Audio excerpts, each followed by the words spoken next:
Hi, my name is Brayan Mandujano. I am 20 years old. I'm going to talk to you guys about how my life started in the United States. I remember that I was 3 years old when my parents took me to the States.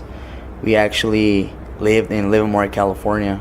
I don't remember that much because I was a kid, but I remember how my parents actually took us to the States, how they actually we crossed the line, Some guys actually put me and my brother in the trunk and crossed us to the States. I actually studied kindergarten, elementary, part of my high school. In the States, for me, it was, you can say, my world, because growing up in the States and not knowing anything about Mexico. When I lived in the States, it was amazing, because we had everything. My parents actually had a great job. We had our own house. I knew people, I knew Mexican people, Hispanic people, African American people. And I think we're all humans, I think we all have to be treated the same way. Unfortunately, my parents got deported. They got deported here in Mexico. It was difficult for us because once we heard that my mom and my dad got deported, we were with my aunt and my uncle. My uncle and my aunt helped us get here in Mexico. I remember that when I came here in Mexico for the first time, it was really a whole different world for me. It was kind of strange. I felt weird. It's something so different. We were actually not treated the way how we were supposed to be treated. No one actually helped my parents, or my dad to get a job. It was really hard, really, really hard. I didn't finish my last year of high school. When I began here at school, it was hard because, imagine someone that grew up in the States that actually went in school there, coming here in Mexico, that everything's in Spanish here, everything, The teachers, they didn't have that patience because I know how to speak Spanish, but it's really difficult for me to write Spanish or to read Spanish sometimes.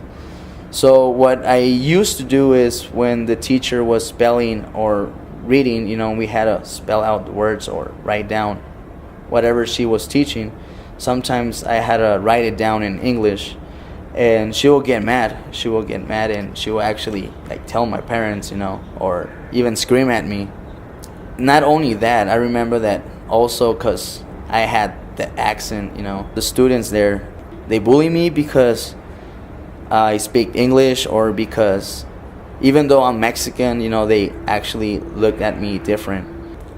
My life here in Mexico has been really, really hard and difficult. By the day and the years have passed, my dad got kidnapped.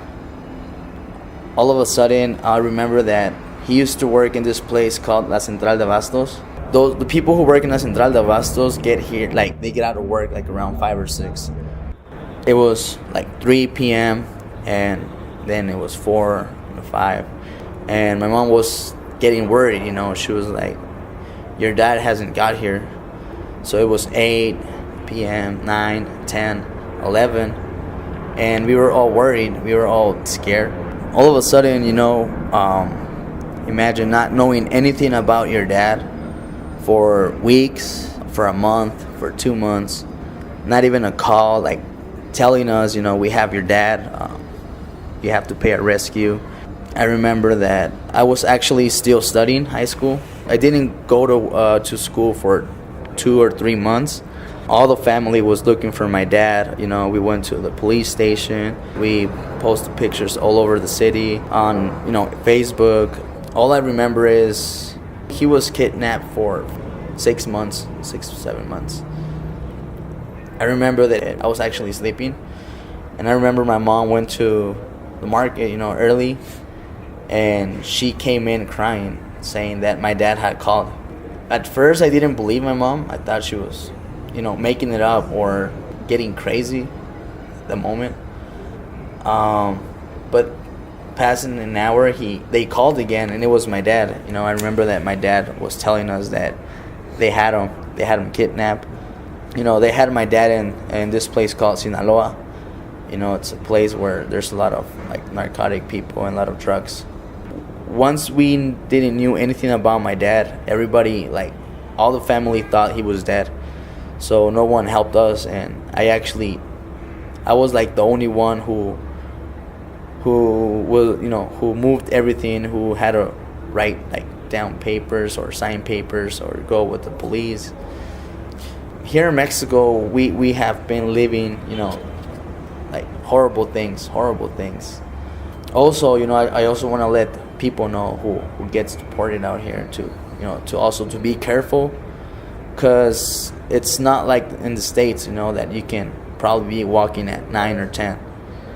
Here in Mexico, if you're walking, not at all the times, but you can get probably robbed. They will actually take your phone away, or I don't know. You never know. What can happen here. You can probably get kidnapped. I know Mexico is our culture. I know Mexico is our country. Where we actually live. But I mean, you're not gonna compare Mexico to the United States. But here in Mexico, the corruption is the worst thing that you can live here. I don't know. It's been a lot of things. There's a lot of things that you actually experience here in Mexico. I actually learned how to work here in Mexico. It's one of the things that you stay positive. You learn how to work. You learn how to be a man. I can tell this. That kids that are my age, or that actually know how to speak English, that they don't have to worry about probably getting a job here, because there's a lot of works and there's a lot of jobs. But if you actually know English, and that way, we're lucky. But in other ways, I mean, it is crazy, and it is really, really difficult to experience what Mexico actually is. Just to tell anybody, or that if it's deported, that be strong, stay positive, and and you have to live what you have to live.